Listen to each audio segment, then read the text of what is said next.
Imagine waking up in a country that technically shouldn't even exist. Yeah, I'm talking about France. Because the France you know today? The food, the culture, the attitude, it all came out of wars. Real, messy, dramatic wars that shaped an entire nation. And trust me, once you hear what actually happened, you'll never look at France the same way again. So, let's rewind. Picture early medieval Europe. No Eiffel Tower. No croissants. No Parisian cafes with tiny chairs. Just a messy patchwork of kingdoms, tribes, and everyone fighting everyone. At the center of it all, a group called the Franks. And the guy who took them from random warriors in the woods to "we're building a country now" was Clovis. Clovis wasn't just some king swinging swords around. He was a unite the tribes or die trying kind of leader. He went to war with rival Frankish clans, defeated them one by one, and basically said, "Congrats, we're all French now." This is where France gets its first real shape. No wars, no Clovis, no France. Fast forward a few centuries, and things get way more intense. France and England start beefing. And not like Twitter beef. I'm talking 100 years war beef. A century of "you stole my land, no you stole my crown," and everybody stabbing each other over who gets to be king. This is the era where Joan of Arc appears.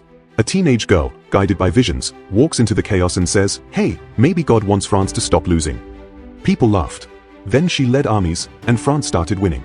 Her victories didn't end the war, but they flipped the momentum. Suddenly France wasn't just a country, it was an idea people were willing to die for. And that shift mattered, because the next big chapter? Oh boy! If medieval France was about survival, the 1600s were about domination. Enter Louis XIV. The Sun King.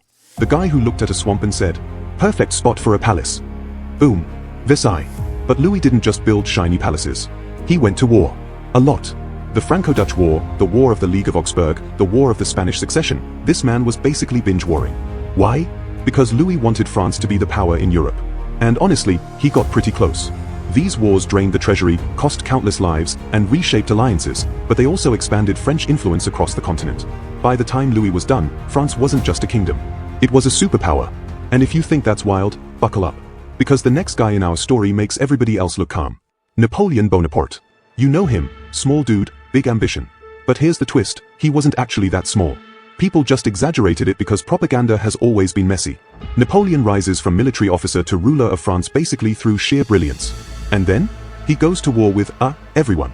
Austria, Prussia, Russia, Britain, Spain. If a country existed in 1805, Napoleon probably fought it. This period, the Napoleonic Wars, didn't just shape France. They reshaped the entire map of Europe.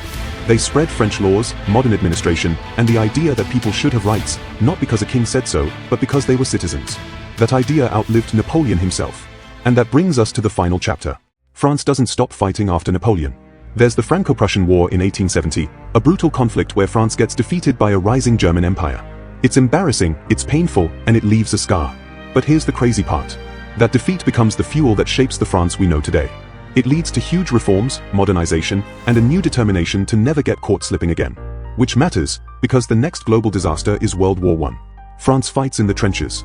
Villages get flattened. Entire generations are lost. But France doesn't break. Instead, it becomes one of the main victors of the war and plays a massive role in shaping post-war Europe. And then you already know World War II hits. A fast defeat. A resistance movement that refuses to quit. Liberation. Reconstruction. And out of that chaos, modern France emerges.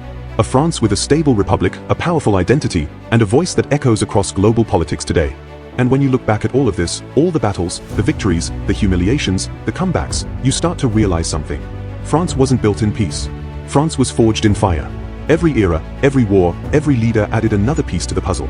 From Clovis uniting tribes, to Joan of Arc inspiring a nation, to Louis XIV flexing his superpower muscles, to Napoleon rewriting Europe, to modern wars forcing France to rebuild stronger than before.